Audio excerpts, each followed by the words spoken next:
Hello friends, स्वागत है आपका उत्तराखंड ऑनलाइन एजुकेशन हब में। तो गाइज आज हम करने जा रहे हैं सीटेट सेकंड का जो गणित और विज्ञान का एग्ज़ाम था उसके क्वेश्चंस। तो ये पार्ट आपका थर्ड में देखिए 91 क्वेश्चन से स्टार्ट है। क्वेश्चन नंबर फर्स्ट है, कक्षा 7th का एक बच्चा इस प्रकार से आयत को परिभाषित करता है। आयत चतुर्भुज है जिसकी विपरीत भुजाएं समांतर और समान हैं। परिभाषा यह बताती है कि बच्चा आकृति को पहचान नहीं सकता, आकृति की सही विशेषताओं को नहीं जानता, आकृति की विशेषताओं को जानता है लेकिन परिभाषा में कुछ विशेषताओं की आवृत्ति करता है, कुछ विशेषताएं जानता है लेकिन परिभाषा को पूरा करने में कुछ महत्वपूर्ण बातें छोड़ देता है। तो गाइस देखिए, उसने परिभाषा बिल्कुल सही दी। आयत एक चतुर्भुज है, बिल्कुल सही बात। विपरीत भुजाएं समांतर और क्या हैं, समान है। समानांतर एक दूसरे के समानांतर हैं और क्या हैं, समान हैं। तो ऑप्शन नंबर सी इसका क्या हो जाएगा, करेक्ट आंसर हो जाएगा। नेक्स्ट क्वेश्चन है, गणित से भयभीत होने और उसमें असफल होने के लिए निम्न में से किसे एक कारण नहीं माना जा सकता है। तो प्रतीकात्मक संकेत, गणित की संरचना, लैंगिक भेद, कक्षा कक्ष के अनुभव। तो जो गाइज आपकी जेंडर डिफरेंस है वो इसके अंदर नहीं आएगा। तो ऑप्शन नंबर सी इसका क्या हो जाएगा, करेक्ट आंसर हो जाएगा। नेक्स्ट है, वास्तविक ज़िंदगी से गणित का संबंध बनाने के लिए और अंतर विषयों को विकसित करने के लिए निम्न में से किस मूल्यांकन योजनाओं का उपयोग किया जा सकता है। तो किसका, देखिए फील्ड ट्रिप, क्षेत्रीय भ्रमण भी होना चाहिए, मौखिक परीक्षा भी होनी चाहिए और उसे वर्कशीट भी देनी चाहिए। तो ऑप्शन नंबर डी इसका क्या हो जाएगा, करेक्ट हो जाएगा।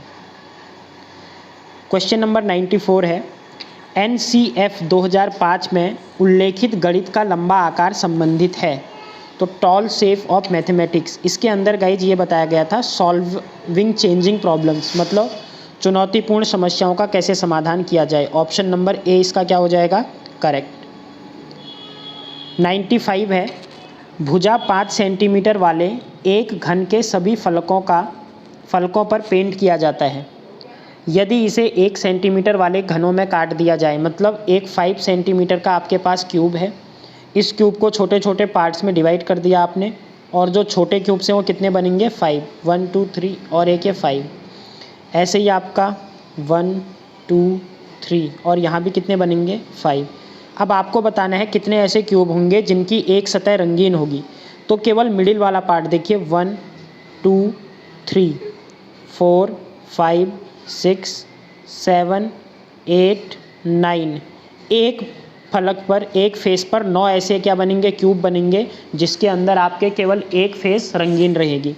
हमारे पास क्यूब में कुल कितनी फेस होती हैं, 6। तो 9 × 6 आंसर कितना आ जाएगा, 54। तो ऑप्शन नंबर सी इसका क्या हो जाएगा, करेक्ट आंसर हो जाएगा। अगला क्वेश्चन नंबर 96 है, निम्न में किसमें राशियां व्युत्क्रमानुपाती होती हैं। व्युत्क्रमानुपाती का मतलब होता है इन्वर्सली प्रोपोर्शनल। पहला ऑप्शन लिखा है चाल और तय की गई दूरी। तो चाल बराबर स्पीड बराबर क्या होता है, डिस्टेंस अपॉन टाइम होता है।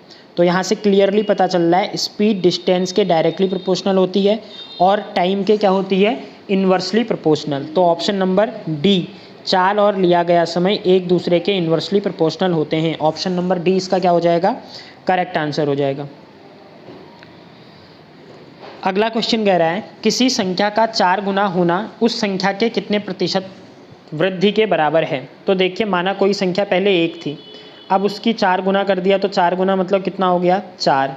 तो 1 से 4 होने में कितने की वृद्धि हुई, 3 की वृद्धि। पहले कितना था, 1 था, प्रतिशत में बदलना है तो गुणा 100। तो आंसर कितना आ जाएगा, 300%। तो कितने की वृद्धि के बराबर है, 300% की वृद्धि के बराबर है। ऑप्शन नंबर बी इसका क्या हो जाएगा गाइज, करेक्ट आंसर हो जाएगा। नेक्स्ट क्वेश्चन, क्वेश्चन नंबर 98 है, यदि 2 की घात -1, 4 की पावर -1 प्लस 6 की पावर -1 प्लस 8 की पावर -1 की होल पावर x हो तो x का मान है। गाइस देखिए, अगर किसी की भी अगर 1 है तो 1 आपका एक कंडीशन में आता है, जब किसी भी की भी वैल्यू क्या हो जाए, 0 हो जाए। अगर 1 है, 1 की पावर 0 इसकी वैल्यू 1 होती है, 2 की पावर 0 इसकी वैल्यू 1 होती है। तो यहाँ ऊपर x पावर में है तो x की वैल्यू कितनी आनी पड़ेगी, 1 आनी पड़ेगी। सॉरी, x की वैल्यू कितनी आएगी, 0। तो जब x की वैल्यू 0 होगी तभी ये वैल्यू 1 के इक्वल आएगी। तो डायरेक्ट आंसर हो जाएगा ऑप्शन नंबर बी। नेक्स्ट है, 2 अंकों वाली एक संख्या के दहाई के स्थान का अंक इकाई के स्थान के अंक से 3 अधिक है। मतलब दहाई का अंक जो है वो इकाई के अंक से 3 अधिक है, ये मान लिया हमने। अब उसने बोल दिया अगर इकाई का अंक b हो, इस इकाई के अंक की जगह कितना रख दें, b हो, तो हमें मिल गया अपना दहाई का अंक। दहाई का अंक कितना होगा, b + 3। अब आप देखिए जो नंबर का फॉर्मेशन होता है उसमें दहाई के अंक को 10 से गुणा किया जाता है और इकाई के अंक को किससे गुणा किया जाता है, 1 से गुणा किया जाता है। जैसे 63 लिखा हुआ है, 63 को आप लिखोगे 60 + 3। 3 इकाई का अंक है, 1 से गुणा, दहाई का अंक 6 था, इसको 10 से गुणा किया। तो यहाँ जब आप गुणा करेंगे 10 की b से गुणा करेंगे तो 10b आ जाएगा प्लस 30 + 1, तो आंसर 30 और 1 31। 10b प्लस कितना आ जाएगा गाइज आपका, अच्छा ये b है, सॉरी, 10b + b तो कितना आ जाएगा 11b, 11b + 30, तो 11b + 30 आपका ऑप्शन नंबर ए क्या हो जाएगा, इसका करेक्ट आंसर हो जाएगा। नेक्स्ट है x और y प्रतिलोम समानुपात में है। प्रतिलोम समानुपात का मतलब क्या है, x इन्वर्सली प्रोपोर्शनल है 1/y के, ठीक है, y के इन्वर्सली प्रोपोर्शनल है। x की वैल्यू अगर 10 रख दें, x अगर हम 10 रख दें और y की वैल्यू 6 रख दें, तो यहाँ 1 यूनिट की वैल्यू किसके बराबर हो जाएगी, देखिए क्रॉस है तो नीचे चला जाएगा, 1 यूनिट बराबर हो जाएगा 1/60 के। अब आपसे पूछ क्या रहा है, x और y के संगत मानों में संभावित युग्म नहीं है। x और y में जिसका भी गुणनफल, क्योंकि हम यहाँ से देख रहे हैं ये इन्वर्सली प्रोपोर्शनल आया, तो xy = 1 और 1 = कितना 60, मतलब दोनों का गुणनफल किसके बराबर होना चाहिए, 60 के। अब जब गाइज एक्स वाई की वैल्यू 60 के बराबर होनी चाहिए, देखो पहला ऑप्शन है 12 पंचे 60, सही है, 15 चौको 60, ये भी सही है, 25 को 2.4 से गुणा करोगे ये भी 60 आएगा, लेकिन जब 45 को 1.3 से हम इंटू करेंगे तो 60 नहीं आएगा। तो ऑप्शन नंबर डी ये क्या है, संभावित नहीं है। नेक्स्ट क्वेश्चन है गाइज, नीचे 10 दिन के न्यूनतम तापमान डिग्री सेल्सियस में दिए गए हैं, ठीक है, -6, -8, 0, 3, 2, 0, 1, 5, 4,4। इन आंकड़ों का परिसर को बोला जाता है रेंज। तो रेंज क्या होता है, मिनिमम वैल्यू देखिए और मैक्सिमम वैल्यू देखिए, इन दोनों के बीच का जो डिफरेंस होगा वही हमारा क्या कहलाता है, रेंज कहलाती है। अब अगर हम इन आंकड़ों में देखें तो सबसे छोटा अंक -6 नहीं होगा, वो क्या होगा -8, और सबसे ज़्यादा क्या आया है आपका 5 आया हुआ है। तो जब हम नंबर लाइन में -8 से 5 पर जाएंगे तो कितने का डिफरेंस आएगा, देखो -8 से 0 होने में इधर 8 का डिफरेंस आएगा, फिर 5 इधर जाना पड़ेगा, तो 8 और 5 कितना हो जाएगा 13। तो ये जो आंकड़े दिए हैं इनका जो रेंज होगी, इनका जो परिसर होगा वो 13 डिग्री सेल्सियस हो जाएगा। ऑप्शन नंबर डी इसका करेक्ट आंसर होगा। नेक्स्ट क्वेश्चन है गाइज, दो संख्याएं x और y इस प्रकार हैं कि उन्हें संख्या 6 से विभाजित करने पर शेषफल क्रमशः 4 और 5 आता है, तब x² + y² को पुनः 6 से विभाजित करने पर शेषफल क्या होगा।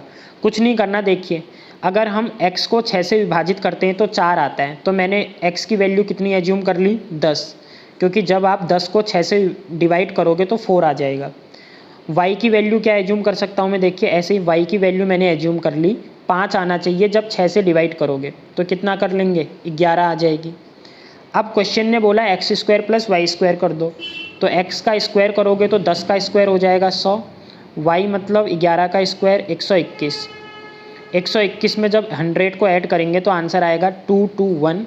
इसको जब आप 6 से डिवाइड करोगे तो आंसर देख लो कितना आ रहा है, 6 × 18, 4 आ जाएगा, 6 × 6 = 36, पूरी तरीके से चला गया, और 4 आपका क्या आ जाएगा 5 आपका क्या आ जाएगा शेषफल आ जाएगा, क्योंकि 36 के बाद 41 से आगे, और 41 क्या हो जाएगा 41 - 36 5, तो शेषफल कितना आ जाएगा आपका 5 आ जाएगा। Option number A. तो इस टाइप के क्वेश्चन डायरेक्टली आप वैल्यू पुट करके कर सकते हो। अगला क्वेश्चन था, देखिए यदि किसी आयत की लंबाई और चौड़ाई में क्रमशः 25% की वृद्धि तथा 20% की कमी कर दी जाए तब उसके क्षेत्रफल में क्या परिवर्तन होगा। देखिए सक्सेसिव फार्मूला लगा लीजिए। सक्सेसिव फार्मूला क्या होता है जिसको नहीं पता, x + y + xy/100, ठीक हो गया। अब जो वृद्धि होगी वो पॉजिटिव में लगाओगे और जो आपकी कमी होगी वो नेगेटिव दिखा दोगे। अब हमें बोला क्या गया है 25% की वृद्धि हुई है तो प्लस का 25 रख दिया, 20% की कमी हुई है तो माइनस का 20 रख दिया, फिर माइनस आ जाएगा क्योंकि 25 और -20 को जब गुणा करेंगे तो आपका आंसर आएगा माइनस में, तो 25 × 20/100, 25 चौको 100 हो जाएगा, 4 पंचे 20, -20 ये है, -5 ये है, तो 25 - 25 कितना आ जाएगा आपका 0%। मतलब ना तो वृद्धि होगी क्षेत्रफल में और ना ही कमी होगी। तो आंसर क्या हो जाएगा आपका ऑप्शन नंबर ए, कोई परिवर्तन नहीं होगा, नो चेंज। नेक्स्ट क्वेश्चन पे चलते हैं गाइज। नेक्स्ट क्वेश्चन है यदि 3 is less than x is less than 10 और 5 is less than y is less than 15 हो तब x अपॉन y का अधिकतम मान पूछा गया है। अब एक बात बताइए, अधिकतम मान निकालना है तो अधिकतम मान के लिए x की वैल्यू तो मैक्सिमम होनी चाहिए और y की वैल्यू क्या होनी चाहिए, मिनिमम होनी चाहिए। तो आप यही कॉम्बिनेशन रख लो, x की वैल्यू मैक्सिमम कितनी है 10 है, y की वैल्यू मिनिमम कितनी रखी जा सकती है 5, तो 10 डिवाइड बाई 5, 5 2 जा कितना हो जाएगा 10, तो जो 2 होगा यही इसका क्या आ जाएगा अधिकतम मान आ जाएगा। ऑप्शन नंबर सी इसका क्या हो जाएगा करेक्ट आंसर हो जाएगा। क्वेश्चन नंबर 105 है यदि n कोई प्राकृतिक संख्या हो तब। अब आपको क्या करना है, n कोई भी संख्या हो सकती है तो आप कुछ भी रख लो। मैंने n की वैल्यू पुट कर ली 1, तो जब n की वैल्यू 1 रखोगे इस क्वेश्चन में तो ये बन जाएगा 2 की पावर 1 प्लस 2 की पावर 1 माइनस 1 अपॉन 2 की पावर 1 प्लस 1 माइनस 2 की पावर 1। तो सॉल्व कर दीजिए, देखिए 2 की पावर 1 2 प्लस 2 की पावर 1 माइनस 1 0 और किसी की भी पावर 0 की वैल्यू क्या होती है 1 अपॉन 2 की पावर 2 हो जाएगा माइनस 2 की पावर 1 2 होता है। 2 + 1 कितना आ जाएगा गाइज 3, 2 की पावर 2 4, 4 माइनस 2 कितना होता है 2 हो जाएगा, तो 3/2, 3/2 इसका क्या आ जाएगा करेक्ट आंसर हो जाएगा। तो ऑप्शन नंबर सी इसका क्या है करेक्ट आंसर है। बढ़ते हैं क्वेश्चन नंबर 106 पे। 0.00032 की पावर 0.6 का मान है, तो आपको क्या करना है, सबसे पहले देखिए इस 0.0032 से आप पॉइंट हटा लीजिए, तो ये हो जाएगा 32 और 32 के नीचे कितने जीरो आएंगे 1 2 3 4 5, 10 की पावर कितनी हो जाएगी 5 और इस पूरे की पावर 6 अपॉन मैं क्या लिख सकता हूँ 10, क्योंकि मैंने पॉइंट हटा दिया, पॉइंट हटेगा तो नीचे क्या आ जाएगा एक 10 बढ़ जाएगा। अब काट लो इसे, 2 3 6 और 2 पंचे क्या हो जाएगा 10 हो जाएगा। इस 32 को हम क्या लिख सकते हैं 2 की घात 5 2 की पावर 5 अपॉन 10 की पावर 5 और इस होल की भी पावर कितनी है 3/5। तो अब आप यहाँ से देख सकते हो 10 की पावर 5 से 5 कटा, 2 की पावर 5 से भी 5 क्या हो चुका होगा कट चुका होगा।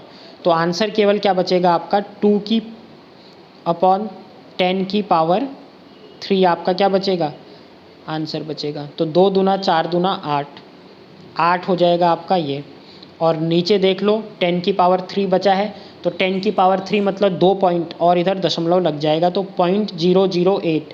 0.008 ऑप्शन नंबर बी इसका क्या हो जाएगा गाइज करेक्ट आंसर हो जाएगा। बढ़ते हैं नेक्स्ट क्वेश्चन पे। यदि n कोई 4 अंकों की संख्या है तथा x1 x2 x3 और x4 उसके अंक हैं, तब ये जो वैल्यू दी है आपको n/x1 + x2 + x3 + x4 का महत्तम मान क्या होगा। फिर से अभी पिछली टाइप में आया था, देखो n की वैल्यू मैक्सिमम लानी है आपको, तो 4 अंकों की मैक्सिमम जो नंबर होगा वो कितना हो सकता है। अगर मैं देखूं 4 अंकों का मैक्सिमम नंबर होता है 9999, बट इसको जब आप डिवाइड करोगे नीचे अंकों को ही जोड़ देना है, 9 + 9 + 9 + 9, 9 चौको 36 से आपको क्या करना पड़ेगा डिवाइड करना पड़ेगा। और जब आप इसे काटेंगे तो देखो 1111/4 आ जाएगा, तो वैल्यू छोटी हो जाएगी। ठीक है, एक बार देख लेते हैं। एक ऑप्शन तो ये है आपका कि 111/4 आएगा।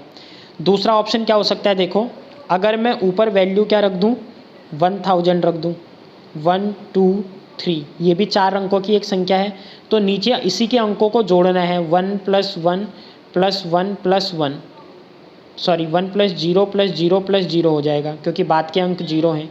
तो तब आप आंसर देखेंगे अपना 1 2 3 और डिवाइड बाई 1 आएगा, और इसमें सबसे बड़ा नंबर क्या आएगा आपका 1000 आ जाएगा। तो ऑप्शन नंबर ए इसका क्या हो जाएगा, करेक्ट आंसर हो जाएगा, क्योंकि उसके अलावा सब क्या होंगे, छोटे नंबर हो जाएंगे आपके।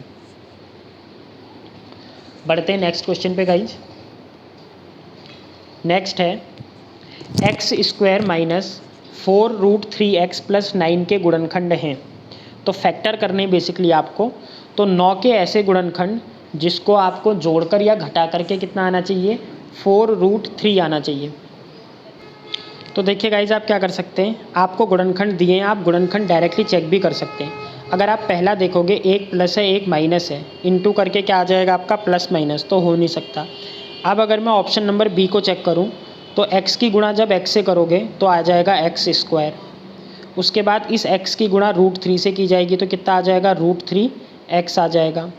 फिर इस 3√3 की मल्टीप्लाई आप x से करोगे तो आ जाएगा 3√3x, और फिर 3√3 की मल्टीप्लाई √3 से करेंगे तो आंसर आ जाएगा 9। अब आप देख सकते हो एक्स स्क्वायर प्लस √3x 3√3, तो ये तो 4√3x आ जाएगा, लेकिन वैल्यू कैसी आएगी, पॉजिटिव वैल्यू आ जाएगी। तो ये तो हो नहीं सकता, ना ए होगा ना बी होगा। तो अब आप एक बार क्या चेक कर लो, दोनों नेगेटिव होने चाहिए। तो सी ऑप्शन देख लेते हैं, यही आ जाएगा आपका आंसर। फिर भी चेक कर लेते हैं। एक्स की मल्टीप्लाई एक्स से करोगे तो एक्स स्क्वायर, एक्स की मल्टीप्लाई √3 से की हमने तो कितना आएगा, माइनस √3x आ जाएगा। फिर उसके बाद 3√3 की x से करेंगे तो माइनस का 3√3x आ जाएगा। माइनस की माइनस से तो प्लस, और 3√3 की √3 से करेंगे तो 9।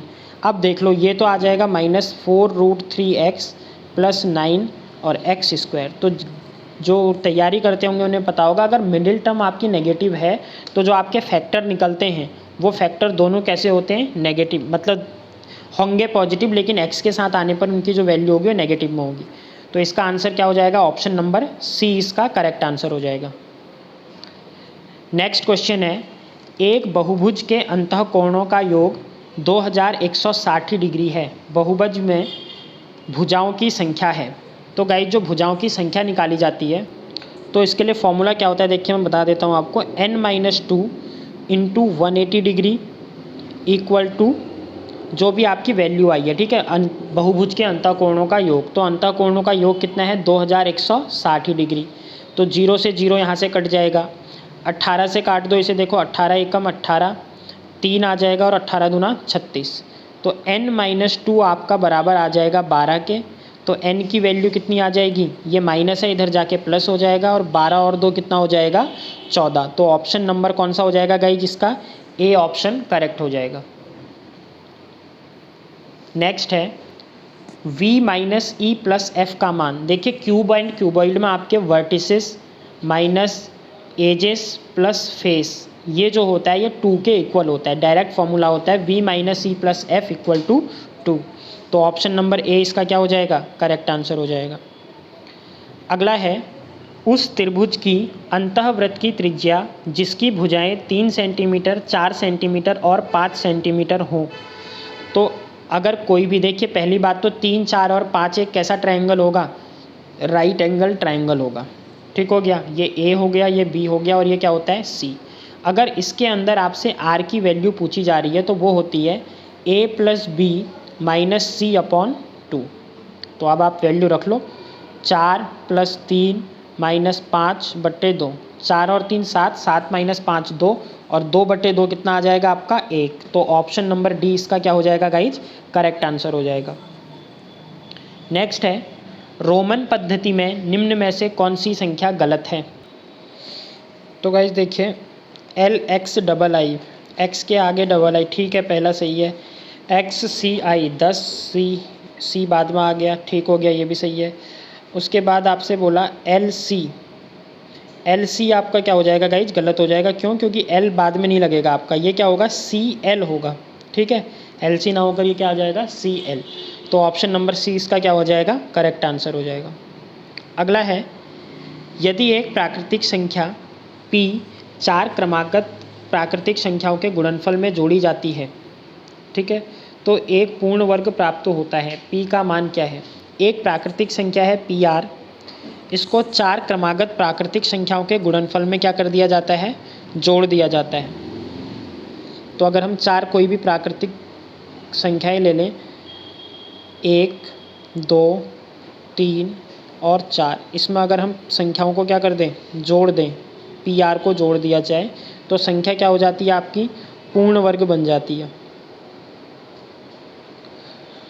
परफेक्ट स्क्वायर नंबर बनेगा। तो आपसे बोल रहा है P की वैल्यू क्या होगी, 4 3 7 2 9, 4 3 12 दूना 24। देखिए 24 में हम क्या जोड़ें कि P6 क्या हो जाए आपका, पूर्ण वर्ग बन जाए। आप ऑप्शन से चेक कर सकते हो। मैंने क्या लिए, पहले 4 क्रमागत नंबर ले लिए, 1 2 3 4, उनको गुणा किया, 4 3 12 दूना 24, तो 24 आ गया।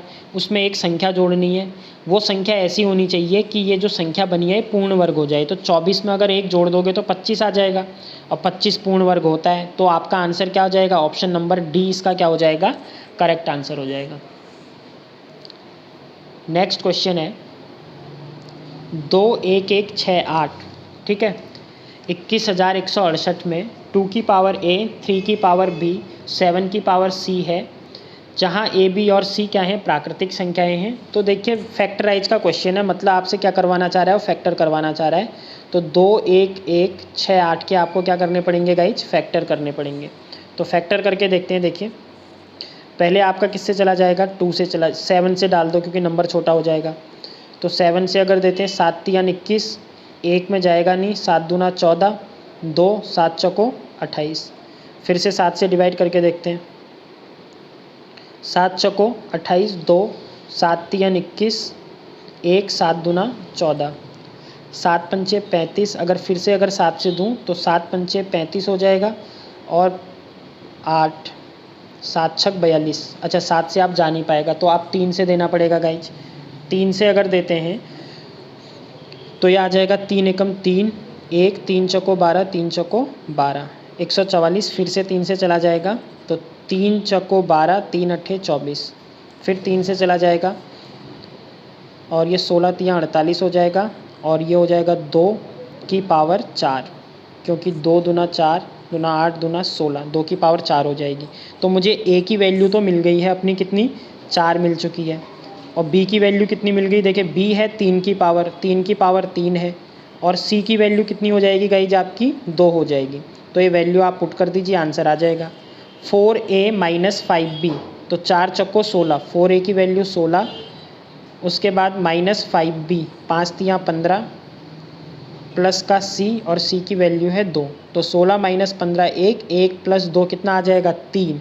तो ऑप्शन नंबर डी आपका क्या हो जाएगा, इसका करेक्ट आंसर हो जाएगा। नेक्स्ट है 17,010 की राशि A, B तथा C में इस प्रकार बांटी जाती है कि A का 4 गुना, B का 6 गुना तथा C का 9 गुना बराबर है। A और C की राशियों के बीच अंतर कितना है ये बताना है। तो आपको कुछ नहीं दिया गया। देखो A का 4 गुना मतलब 4A बराबर है आपका B के 6 गुने से, सॉरी B के 9 गुने से, यही बोल रहा ना। 4 times of A, 6 times of B, B का 6 गुना, and 9 times of C, 9 times of C। तो आप क्या निकालोगे,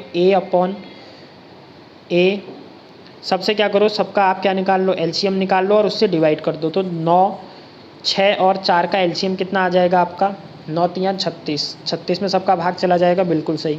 तो 36 इसके नीचे डिवाइड करो, 36 6B के नीचे और 36 C के नीचे।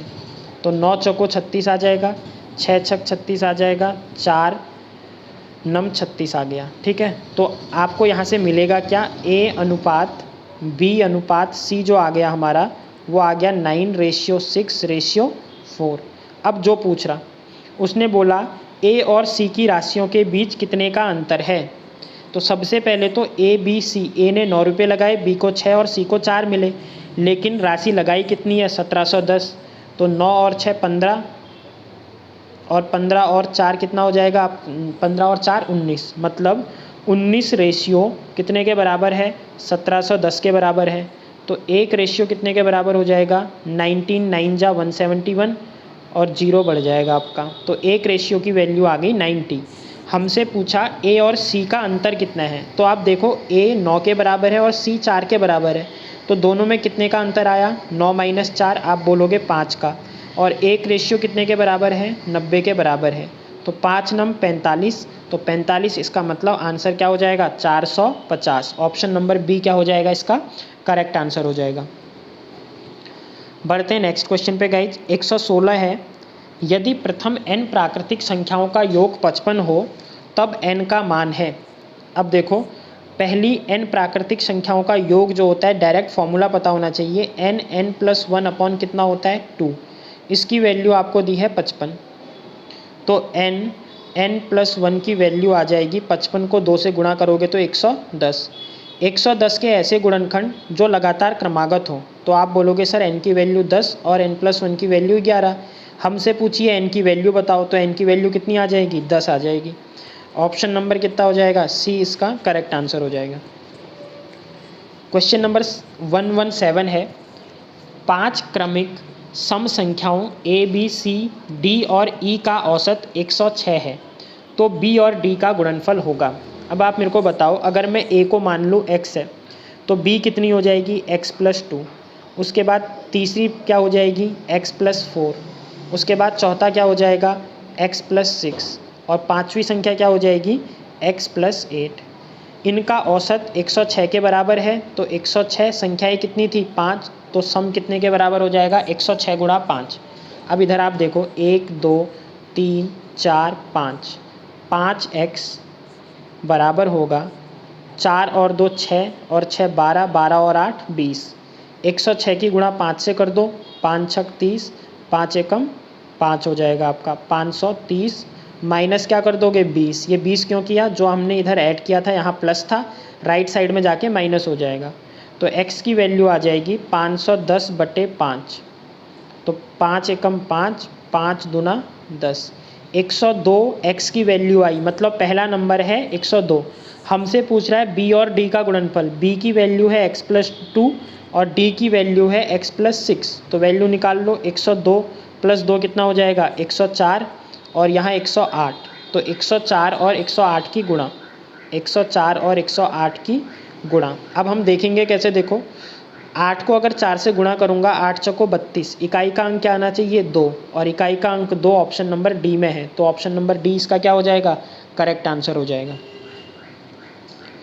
अगला है, एक कमरे की लंबाई, चौड़ाई और ऊंचाई क्रमशः 5 मीटर, 4 मीटर और 3 मीटर है।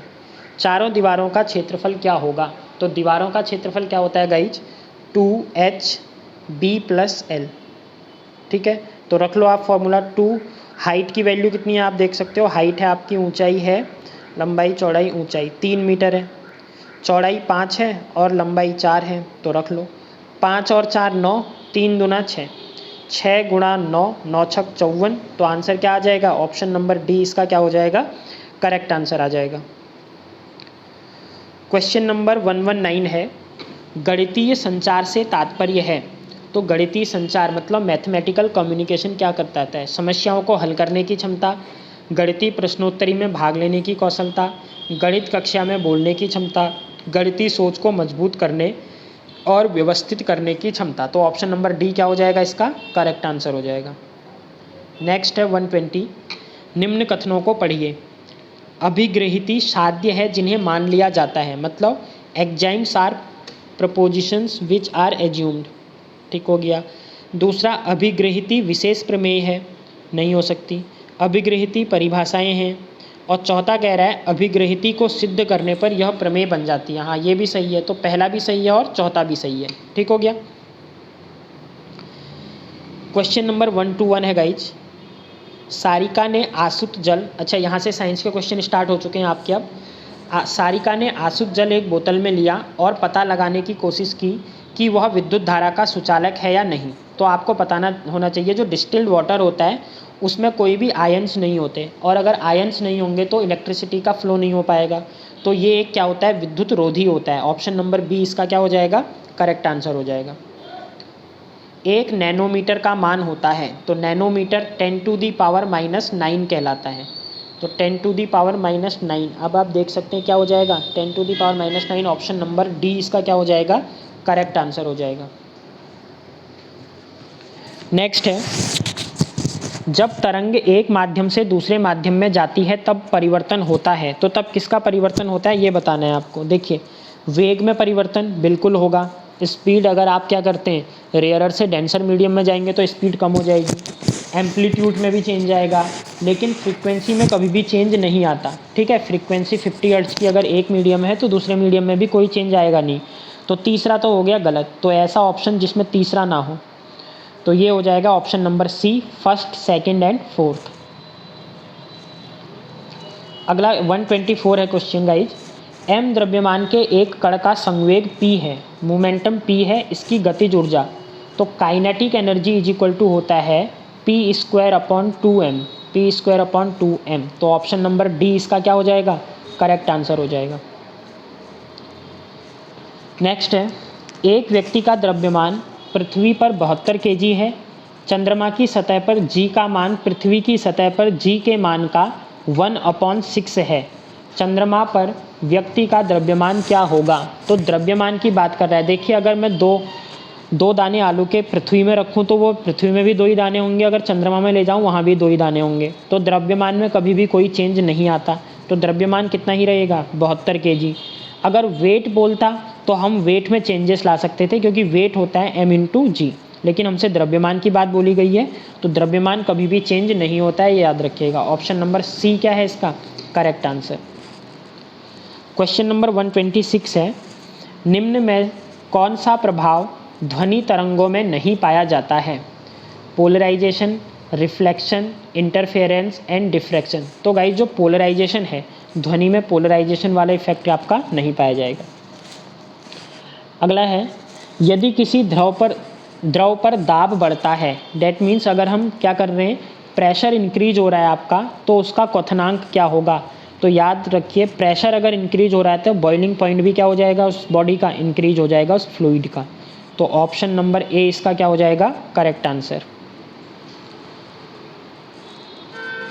उच्चतम भेदन क्षमता, तो एक्स किरणों का क्या होता है, उच्चतम भेदन क्षमता होती है। नेक्स्ट है, पूर्ण आंतरिक परावर्तन संभव है जब प्रकाश चलता है। वायु से जल में, वायु से कांच में, जल से कांच में, कांच से जल में। तो गाइस, जब आपका क्या होगा, डेंसर टू रेयरर मीडियम में जाती है रे, तो तब आपका क्या होता है, टोटल इंटरनल रिफ्लेक्शन होने के चांसेस होंगे। ठीक है, क्यों, क्योंकि देखिए, ये अगर मैं नॉर्मल ड्रॉ करूं, अगर ये मीडियम डेंसर है तो रे कहाँ जाएगी, टू इस नॉर्मल से दूर भागेगी। और पूर्ण आंतरिक परावर्तन तब होता है जब ये एंगल 90 डिग्री हो जाए। तो डेंसर मीडियम से रेयरर मीडियम में जानी चाहिए। तो वायु से जल नहीं होगा क्योंकि रेयरर टू डेंसर है, वायु से कांच नहीं होगा, जल से कांच या कांच से जल। तो गाइस देखिए, क्या हो जाएगा आपका, कांच से जल। तो क्या हो जाएगा, ग्लास जो है वो क्या है, ज़्यादा डेंसर है, तो जब कांच से जल में जाएगी तो ऑप्शन नंबर डी इसका क्या हो जाएगा गाइज, करेक्ट आंसर हो जाएगा। नेक्स्ट है, निम्न में से कौन सा जीव केवल परपोषी कोशिका के भीतर जनन करता है। Which of the following reproduces only inside a host cell, bacteria, virus, amoeba and fungus. तो क्या हो जाएगा, वायरस क्या हो जाएगा, क्योंकि ये रिप्रोड्यूस कहाँ करेगा, होस्ट सेल की बॉडी के अंदर। तो ऑप्शन नंबर बी। ऐसा मानव रोग जो विषाणु के कारण उत्पन्न होता है, टाइफाइड, इन्फ्लुएंजा, पेचिस या फिर हैजा। तो गाइज, हमारी विषाणु से होने वाला क्या हो जाएगा, देखिए, टाइफाइड, इन्फ्लुएंजा, पेचिस या फिर हैजा। तो क्या हो जाएगा, इन्फ्लुएंजा। आपने ट्रिक अगर देखी होगी, मैंने दी है वीडियो पे, क्या था, वायरस से होने वाले रोग, रेखा हमें हिट कर कर पीछे छोड़ गई, रेखा हमें हिट करके पीछे को आपने पोइचे लिख देना है, छोड़ गई। और ये सारे के सारे जितने 10 से 11 रोग हैं, ये सब क्या होते हैं, वायरस की वजह से। ठीक है, रेबीज, खसरा, हर्पिस रोग, मेनिंजाइटिस, उसके बाद ट्रैकोमा, ये पोलियो, एड्स, चेचक, छोटी माता, डेंगू, गलसोंद, ये सारे के सारे रोग किसकी वजह से होते हैं, वायरस की वजह से। अगला क्वेश्चन है, वह रोग जो एक प्रोटोजोआ प्राणी द्वारा उत्पन्न होता है और कीट द्वारा फैलता है। तो तो प्रोटोजोआ से होने वाला क्या हो जाएगा guys, malaria. Option number B आपका क्या हो जाएगा, करेक्ट आंसर हो जाएगा। नेक्स्ट, एक विद्यार्थी ने सूक्ष्मदर्शी की सहायता से एक ऐसी कोशिका को देखा जिसमें स्पष्ट कोशिका भित्ति तो थी किंतु स्पष्ट केंद्रक नहीं था। तो केंद्रक जिसमें नहीं होता है, अमीबा, बैक्टीरिया, ठीक है, ये क्या होते हैं, अपना इससे भोजन बनाते हैं। तो उनमें कौन सी कोशिका देखी, तो बैक्टीरिया की क्या देखी होगी उसने, कोशिका देखी होगी, क्योंकि plant cell, animal cell and nerve cell, इनमें न्यूक्लियस मेन पाया जाएगा, लेकिन केंद्रक नहीं है, तो बैक्टीरिया सेल उसने देखी होगी। Option number D. अगला है BHC और मेलाथियन है। तो BHC और मेलाथियन क्या है ये पूछ रहा है। तो गाइज ये होते हैं इंसेक्टिसाइड्स, कीटनाशक। Option number B. अगला, रेडिएशन प्रदूषक का एक उदाहरण है। तो जो रेडिएशन होता है गाइज देखिए, आयोडीन 131 एक क्या होता है आपका, रेडियो एक्टिव होता है, जो कि आयोडीन से ही बनाया जाता है। ऑप्शन नंबर सी, कैंसर के इलाज में इसका क्या किया जाता है, प्रयोग किया जाता है। कोयले का शुद्धतम रूप है। तो एंथ्रेसाइट कोयला, जिसमें सबसे ज़्यादा कार्बन की मात्रा पाई जाती है, वो कोयला सबसे शुद्धतम माना जाता है। और एंथ्रेसाइट में सबसे ज़्यादा क्या पाई जाती है, कोयले की मात्रा पाई जाती है। बढ़ते हैं नेक्स्ट क्वेश्चन पे। नेक्स्ट क्वेश्चन है, शुद्ध बर्फ़ का गलनांक है। तो बर्फ़ का गलनांक 0 डिग्री सेल्सियस, और 0 डिग्री सेल्सियस में 273 ऐड कर दो तो ये केल्विन में निकल आएगा। तो केल्विन क्या हो जाएगा गाइज, 273 केल्विन। नेक्स्ट, एक जीवित निकाय द्वारा उत्पन्न प्रकाश को कहते हैं प्रतिदीप्ति, जीवदीप्ति, संदीप्ति, या इनमें से कोई नहीं। तो इसको बोला जाता है बायोल्यूमिनेंस। तो ऑप्शन नंबर बी, जीवदीप्ति, इसका क्या हो जाएगा, सही उत्तर हो जाएगा। अगला है, एक अधातु जो कि ऊष्मा एवं विद्युत का अच्छा सुचालक है। नॉन मेटल बतानी है, मेटल नहीं बतानी। अगर मेटल पूछता तो आपका आंसर हो जाता क्या गाइज, ये आपका क्या हो जाता, सिल्वर हो जाता। ठीक हो गया, जिसे कि चांदी कहते हो आप। लेकिन नॉन मेटल बोला है तो ग्रेफाइट इसका क्या हो जाएगा, राइट आंसर हो जाएगा। Option number C. अगला, फास्फोरस के एक अणु का सूत्र होता है। तो फास्फोरस P14 होता है। अब आप इसे ब्रेक कर लीजिए, 2,8,4, लास्ट में 4 इलेक्ट्रॉन हैं, तो ये P4 अणु बनाएगा। कितना बनाएगा, P4। ऑप्शन नंबर कौन सा दिख रहा है, ऑप्शन नंबर है बी। अगला है, ड्यूराल्यूमिनियम मिश्र धातु में एल्यूमिनियम किस कारण से मिलाया जाता है। तो एल्यूमिनियम का प्रयोग आपने सुना होगा, हम जो वायुयान होते हैं उसमें बनाने में किया जाता है। और अगर एल्यूमिनियम में ड्यूराल्यूमिन मिला दिया जाता है तो उसके वेट में क्या आ जाता है, हल्कापन आ जाता है। तो ऑप्शन नंबर सी, एल्यूमिनियम हल्कापन लाता है। अगला, निम्न में से कौन सा सही सुमेलित है। खट्टा दूध, सोर मिल्क क्या होता है गाइज, किसकी वजह से, लैक्टिक एसिड की वजह से। ठीक है। अंगूर में टार्टेरिक एसिड, ये भी सही है। मधुमक्खी के डंक में मैलेइक एसिड, ये क्या हो जाएगा गाइज, गलत हो जाएगा। क्यों, क्योंकि मैलिक एसिड जो पाया जाता है वो एप्पल्स में पाया जाता है। ठीक है, तो एक तो ये कट हो गया। सिरका विनेगर जिसे कहते हैं, उसमें एसिटिक एसिड CH3COOH, ये भी सही है। तो पहला, दूसरा, तीसरा सही, चौथा सही है, लेकिन तीसरा गलत है। तो हमसे पूछा है कि कौन सही है, तो option number first 1, 2 and 3 are correctly matched. Question number 143 है, निम्न में से कौन सा कथन क्रिस्टलीकरण के लिए सही है। तो क्रिस्टलाइजेशन होता क्या है guys, it is a physical change. सबसे पहली बात तो क्रिस्टलाइजेशन जो होता है वो कैसा चेंज है, भौतिक परिवर्तन है।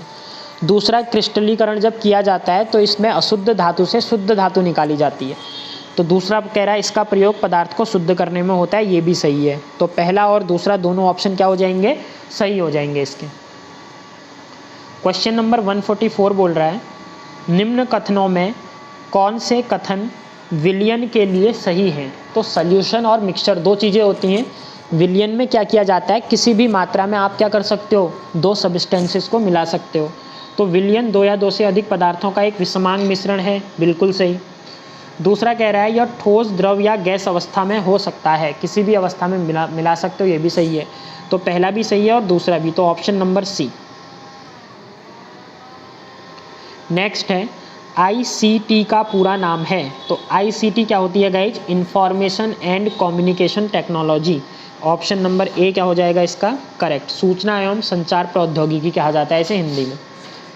नई शिक्षा नीति 2020 के तहत किस कक्षा से कौशल विकास कोर्स प्रारंभ होगा? तो इसके तहत गाइज कक्षा 6 से ही बच्चों को कंप्यूटर कोर्स क्या कर दिया जाएगा, कंप्यूटर या अदर कोर्सेज सिखाए जाएंगे। तो ऑप्शन नंबर बी इसमें करेक्ट है। नेक्स्ट है, निम्न में से कौन सा वैज्ञानिक दृष्टिकोण का गुण नहीं है, साइंटिफिक अप्रोच नहीं है, ये पूछ रहा है। अधिक सीखने की उत्सुकता, समस्याओं के प्रति व्यवहार में वस्तुनिष्ठता, कठिन कार्य या खुला मस्तिष्क, ओपन माइंडनेस। तो 147 आप मेरे को कमेंट करके बताएंगे गाइज, उसके बाद मैं आपको बता दूंगा कमेंट में कि कौन सा आंसर सही है। अगर वीडियो आपको पसंद आई है तो वीडियो को गाइज लाइक कर दीजिए, चैनल को सब्सक्राइब कर दीजिए। कोई भी अगर आपको PDF चाहिए एग्जाम से रिलेटेड तो आप ग्रुप पे ऐड हो सकते हैं। नंबर है 8218642689। और अगर कोई गाइज रुद्रपुर के पास पे हैं तो हमारे ऑफलाइन बैचेस को भी वो ज्वाइन कर सकते हैं। इग्नाइटेड माइंड नाम से है कोचिंग सेंटर का नाम, तो आप ये भी कनेक्ट हो सकते हैं हमारे साथ। उत्तराखंड के बैचेस रनिंग में हैं। उत्तराखंड SI के कांस्टेबल के नए बैचेस बनने वाले हैं। तो मिलते हैं न्यू वीडियो के साथ, तब तक के लिए bye, thanks, have a good day.